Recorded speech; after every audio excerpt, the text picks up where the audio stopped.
السلام علیکم ورحمۃ اللہ وبرکاتہ۔ بسم اللہ الحمدللہ والصلاة والسلام علی نبینا محمد وعلی اہلہ وصحبہ اجمعین، اما بعد۔ محترم ناظرین، قرآنی قصے کے اس چھٹی نشست میں ہم آج انشاءاللہ حابیل اور قابیل کا قصہ سننے والے ہیں۔ سب سے پہلے یہ جان لیتے ہیں کہ حابیل اور قابیل کون تھے۔ یہ حابیل اور قابیل دونوں حضرت آدم علیہ السلام کے سگے بیٹے تھے۔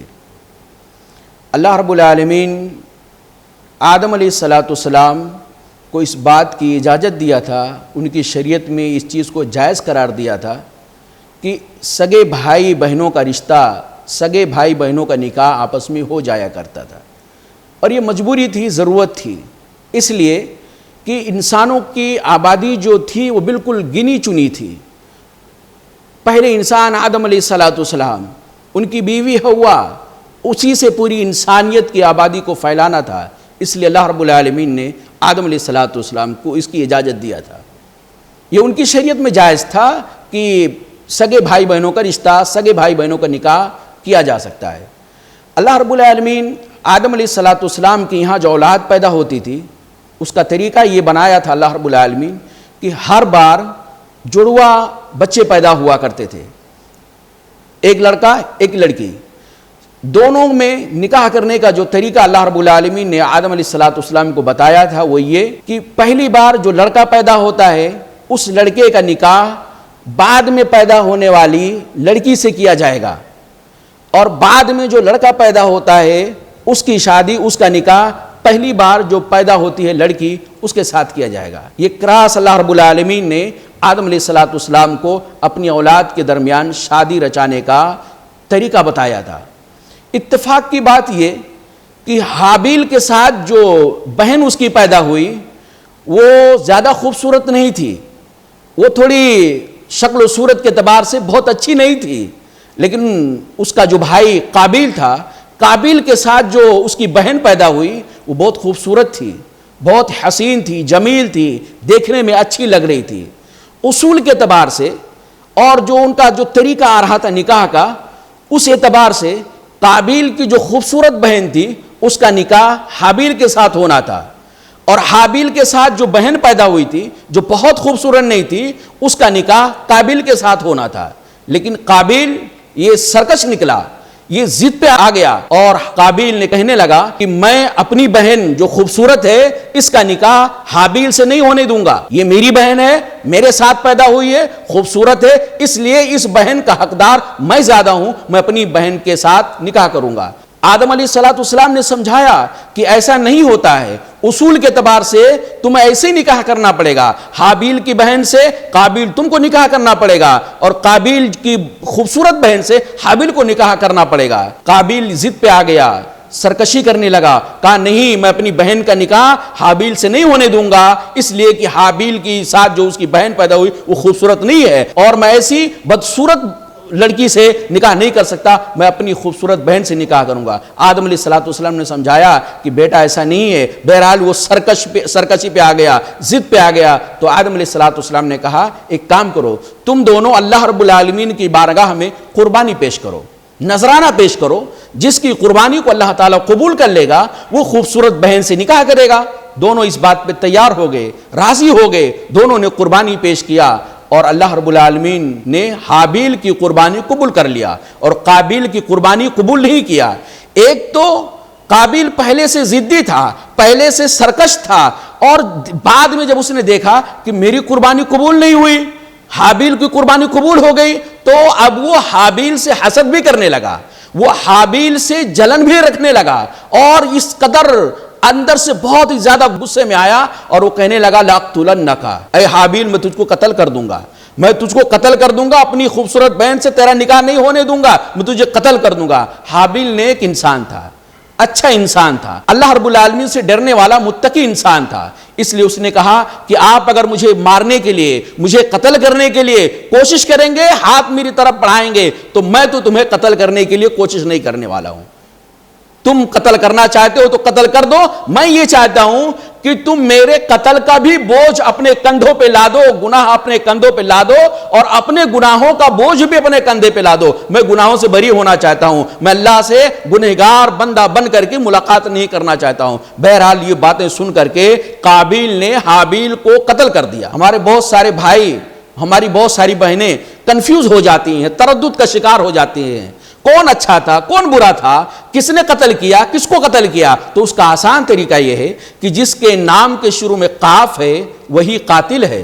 قابیل ہی قاتل ہے کیونکہ قابیل کے نام کے شروع میں قاف ہے، اور قاف شروع میں آتا ہے قاتل کے، تو قابیل یہ قاتل ہے۔ بہرحال اس نے اپنے بھائی کو قتل کر دیا۔ قتل کرنے کے بعد اب اس کو سمجھ میں نہیں آ رہا تھا، چونکہ یہ روئے زمین پہ پہلا قتل تھا، اس سے پہلے کسی بھی انسان کا قتل نہیں ہوا تھا، کسی بھی انسان کا انتقال بھی نہیں ہوا تھا۔ اس لیے اب قابیل پچھتانے لگا، شرمندہ ہونے لگا، اپنے آپ کو کوسنے لگا، ارے میں کیا کر ڈالا، اب میں اپنے بھائی کو کیا کروں گا، یہ تو مر گیا ہے، اس کو میں نے مار ڈالا، اس کا قتل کر ڈالا، اب کیا کروں گا؟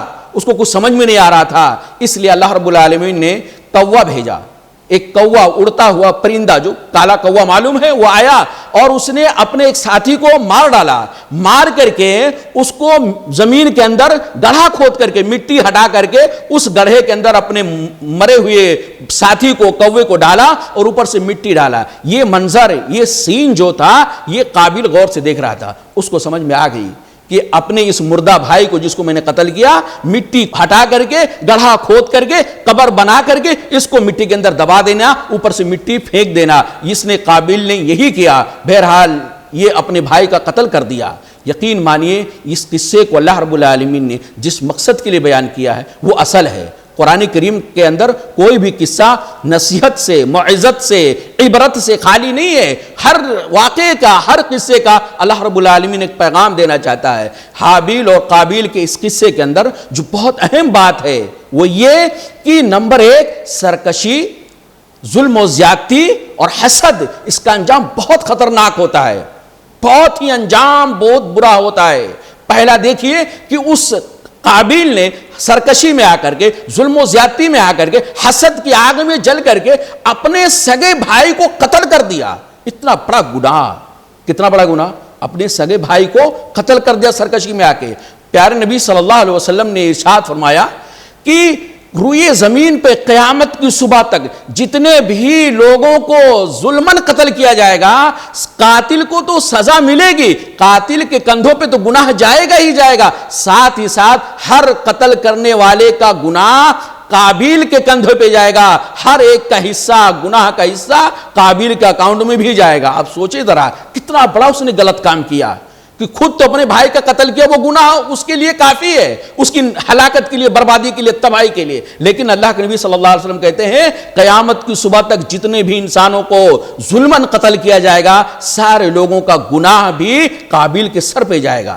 اللہ اکبر! یہ ہے حسد کا انجام، یہ ہے سرکشی کا انجام، ظلم و زیادتی کا انجام۔ اور اس کے بعد جو دوسرا نقصان ہوتا ہے وہ یہ کہ آدمی اندرونی طور سے، قلبی اعتبار سے، ذہنی اعتبار سے اضطراب کا شکار ہو جاتا ہے، سکون، اطمینان اس کی غارت ہو جاتی ہے، حیران و پریشان ہو جاتا ہے، سکون نہیں ملتا ہے۔ اللہ رب العالمین نے اسی لیے بیان فرمایا فَأَصْبَحَ مِنَ النَّادِمِينَ، وہ شرمندہ ہو گیا، وہ اس کا نفس اس کو اندر سے یعنی کوسنے لگا، اس کو ڈانٹنے لگا، ملامت کرنے لگا۔ اور آدمی کا جب نفس اس کو ملامت کرنے لگ جاتا ہے تو اس کو کسی بھی کروٹ سکون نہیں ملتا ہے۔ اور تیسرا نقصان یہ ہوا، اللہ رب العالمین نے بیان فرمایا فَأَصْبَحَ مِنَ الْخَاسِرِينَ، وہ قابیل سرکشی کرنے والا، وہ قابیل حسد کرنے والا، وہ قابیل اپنے بھائی کا مرڈر کرنے والا، فَأَصْبَحَ مِنَ الْخَاسِرِينَ، یہاں کے اعتبار سے بھی، دنیا کے اعتبار سے بھی خسارے میں آ گیا اور آخرت کے اعتبار سے بھی خسارے میں آ گیا، یعنی وہ ہمیشہ کا نقصان اٹھانے والا بن گیا۔ اور سرکشی کا، حسد کا ایک اور اللہ رب العالمین نے سبق دیا، وہ یہ کہ انسان کے لیے ذلت کا سبب بن جاتا ہے۔ سرکشی یعنی اس کی رسوائی کا، اس کی ذلت کا سبب بن جاتا ہے۔ ذرا دیکھیں کتنا پہلے کا یہ واقعہ ہے، پہلے انسان آدم علیہ السلام کے زمانے کا یہ واقعہ، اور آج ہم اس کو پڑھ رہے ہیں، ہم سن رہے ہیں، قرآن کریم کے اندر پڑھ رہے ہیں۔ قیامت کی صبح تک آنے والے سارے لوگ جو قرآن کو پڑھیں گے، اس قصے کو ان کے نگاہوں کے سامنے جائے گا، ان کے نظروں کے سامنے سے گزرے گا۔ اس کی وجہ سے ان کے دل کے اندر قابل کے تعلق سے ایک غلط تصور جائے گا۔ ایک گندا انسان تھا، بہت ہی گنہگار انسان تھا، اپنے سگے بھائی کا مرڈر کر دیا۔ تو اس طرح انسان کی رسوائی کا سبب بنتا ہے اس کی سرکشی، اس کا حسد کرنا۔ اور ایک اہم چیز یہ کہ جو مظلوم ہوتا ہے، مظلوم کی آہ کبھی رائے گا نہیں جاتی ہے۔ یہ حابیل کی آہ لگی ہے، یہ جو جس کو ظلمن قتل کیا گیا ہے، جو مظلوم تھا، اس کی آہ لگی ہے، اس لیے اتنی ساری نقصانات، اتنے سارے بھیانک انجام سے